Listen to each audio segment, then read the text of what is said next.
Hi everyone, how are you? I'm Abel and welcome back to my channel. A few weeks ago, I was with some friends on Instagram, and then one of my friends found this image that I'm showing you right here, and he asked me if I could make it. Then when I started to research about this artist, which is actually Vanessa Lesniak from Vanessa Paints, and this is actually her Instagram account, I found out that she has a video of this illustration on her YouTube channel. I thought this was a good opportunity to create a new video, and that's why today I will show you how I made this Tumblr illustration inspired by Vanessa Paints. First I will show you the materials I used, and then let's do it.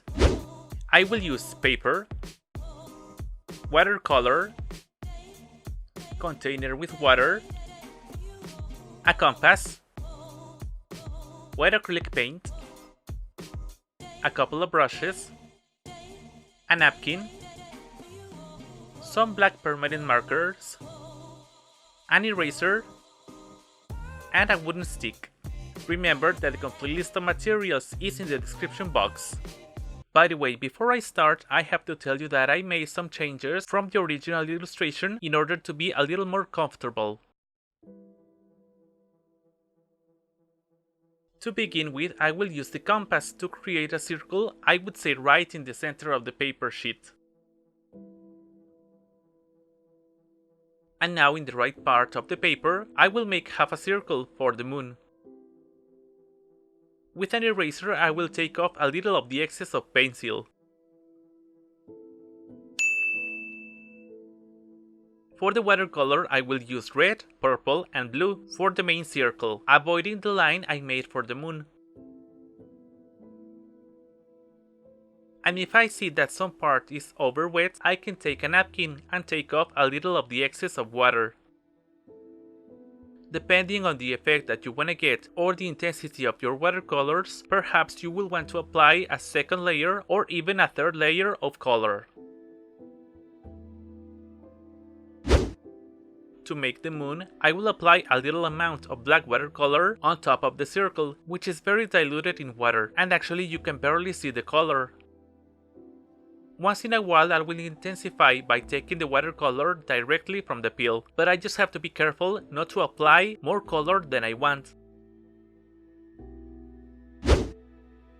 Once this part is completely dry, I will take this black permanent marker with a 0.8 point to create the silhouette of a boy in a swing. And with this 1 point black permanent marker, I will finish the details.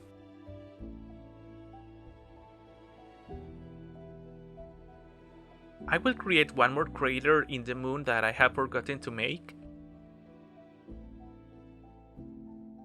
And as final step, I will take wet acrylic paint with a wooden stick to create some stars.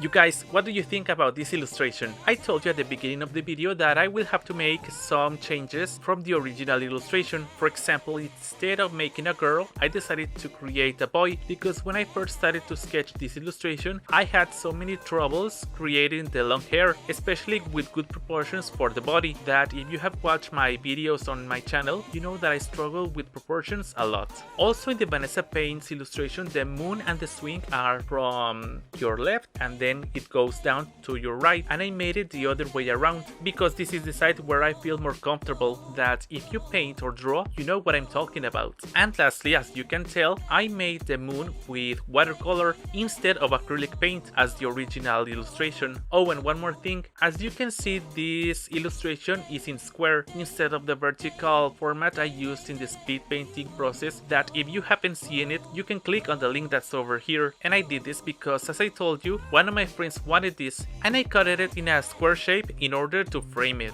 But I can tell you that I am very happy with the final result of this watercolor, and I think this is a very easy illustration if you are trying to make Tumblr watercolors for the first time. Also, you can follow Vanessa Paints on the links that I leave you in the description box, and tell me if you enjoy Tumblr illustrations as much as I do. And if you're not subscribed and you would like to be, hit the subscription button, or you can do that on the image that's over here, and turn on the notification bell so that YouTube will let you know when there's a new video around. Thank you so much for your likes, your comments, and for sharing this content, and I recommend you to see these videos that you may like. Follow me on my social media that's on the screen and in the description box, and I'm off to see you next time. Bye bye!